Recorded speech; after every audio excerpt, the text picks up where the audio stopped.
And so we saw Russia get attacked in this horrifying terrorist attack where, dudes with machine guns go into a place of civilians and just start shooting up a concert hall.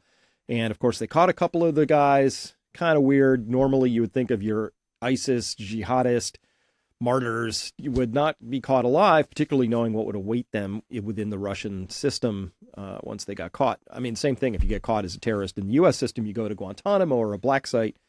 Sounds like a pretty brutal way to slowly lose the last few days of your years of your life, depending on how long they stretch it out. So they catch these guys, and all signs are leading back to, well, we all know that ISIS was actually a construct of the CIA back in the day, and we were using ISIS, came out of the prison systems of Iraq, and we used ISIS to then fight in Syria, and we funded them, and there were all these things where ISIS was caught with lots and lots of armaments that had Israeli markings all over them. So listen, in this big world of terrorism, most terrorists have state funding, and most of those state funding apparatus arms tend to have Western fingerprints all over them. That's just the nature of the world. So Russia can certainly start to connect some dots back to the West, but they don't really have to, right? So we know that the West is collectively supplying Ukraine with all kinds of training and armaments and targeting and satellite views and everything except actual boots on the ground that we admit to. And so Russia is going to start retaliating. And boy, did they ever. They retaliated big. We got to talk about a couple of those here today. But things are really heating up in the U.S. as well around certain things they tried to sneak through. We're going to talk about a red flag encroachment gun law thing that Merrick Garland of the Department of Injustice is attempting to push past us. And as well, we got to talk about, the war on gardens, I guess. So let's start with this. This is a video taken near a dam that's supplying most of the hydroelectric power to Kharkiv. And you can clearly see that missile coming in. And if you want to hear it, I guess I would have to go here and go into my audio and bring up that. Great. Okay, then switch the mice because I'm using different mice for different computers. And let's hear it.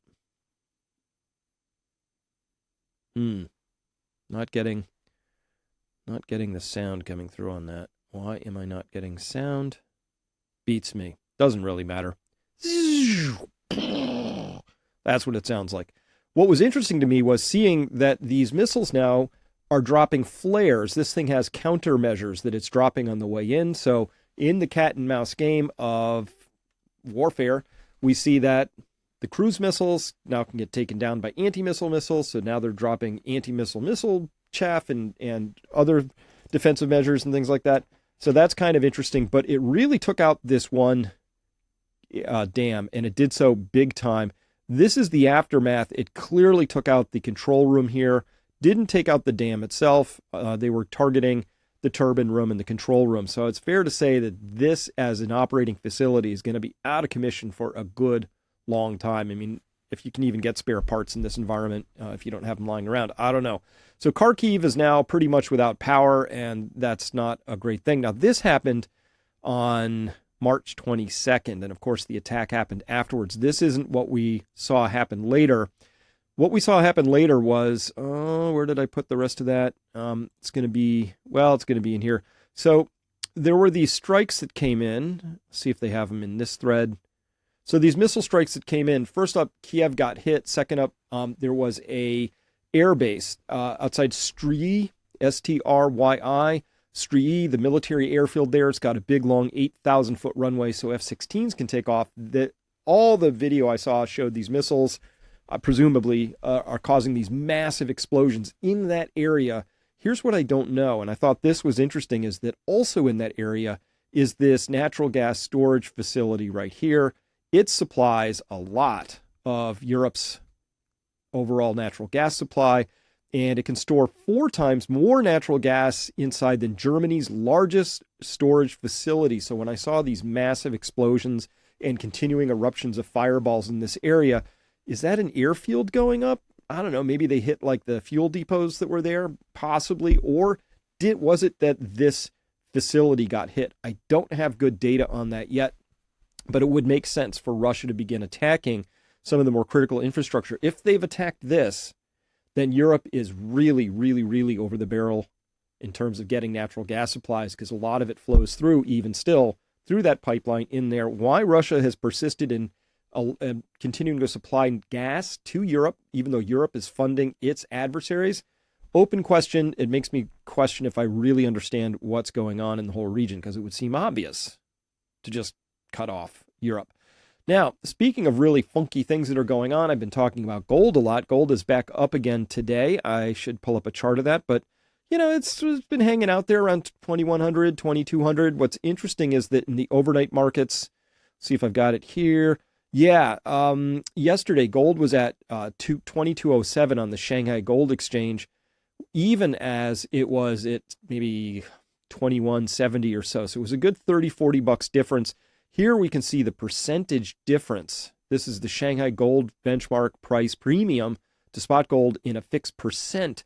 So even 1% is $200, right? Because if it's 2,000, 1% is $200. So this is saying that it's been operating as high as 2, 3, even 4, even 5, 6. At one time here early in late 2023, it got up as high as 7% difference. $20.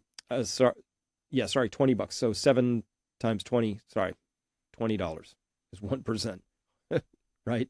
Because you have times by 100. $20.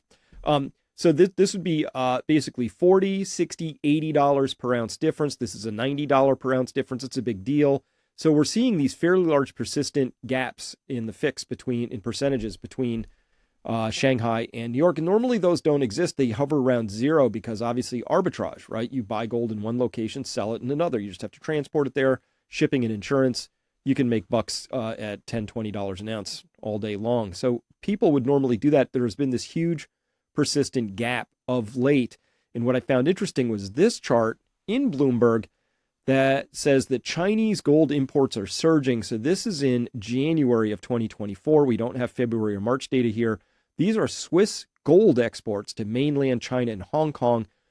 This is 150,000 kilograms at this line up here. This is 100,000 kilograms on this line. So let's call that a 125,000 kilos of gold in a single month going from west to east. So Swiss gold is a great way to track it because a lot of the gold of the West is not in a form that the Chinese like, either in purity or form. Kilo bars, very popular. Kilo bars at 999 purity, freshly refined, even more popular. Old, stale, bottom of the vault bars in 400-ounce format of unknown purities as we raid the last of the Western gold vaults to, see if we can keep this charade going a little longer.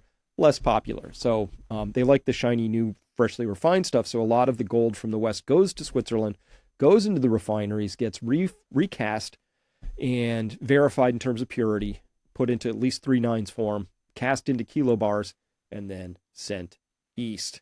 Never to be seen again. It's a one-way trip. Gold, as you can see here, is always leaving from Switzerland to China. We don't have any negative bars in this particular story where we had a month where gold was flowing back from east to west. That doesn't seem to work. So next, let's go to, and by the way, I think something's going to break in that gold market sooner or later. Now, this was a lot of fun. The Justice Department, after they passed that hideous omnibus bill, spending bill, that whatever, $1 trillion+ monstrosity with all kinds of really gross earmarks in there, and 800,000 for this, 1.2 million for that. It's just every congressman and senator gets some pet stuff in there, and it's just silly, wasteful, awful spending that people like to focus on, because we can understand that 850,000 for an LGBTQ senior center is somehow offensive, but more offensive than that would have been the trillions of dollars implied that are going over to the military industrial complex. It's not about defense, not a Department of Defense. It's a department of squandering and offense. So at any rate, in the aftermath of that, on Friday, the Justice Department under Merrick Garland announced the new National Extreme Risk Protection Order Resource Center, which shortens up to NERP ORC, O-R-C. I think that's very fitting in a Tolkien-esque kind of a Sauron way. We have the NERP ORC here, which is, what is this? It's the launch of the NERP ORC We'll provide our partners, says the Department of Justice, across the country with valuable resources to keep firearms out of the hands of individuals who pose a threat to themselves or others. Sounds good. These are the red flag laws. You know that at first they'll apply to things that make a lot of sense, okay? Let's keep firearms out of the hands of people who've been accused or convicted of domestic assault. Good idea, if you can do that, I guess, right? But it goes from there, and we all know how this goes. Who's then going to be declared a threat? Well, probably next on the threat levels, anybody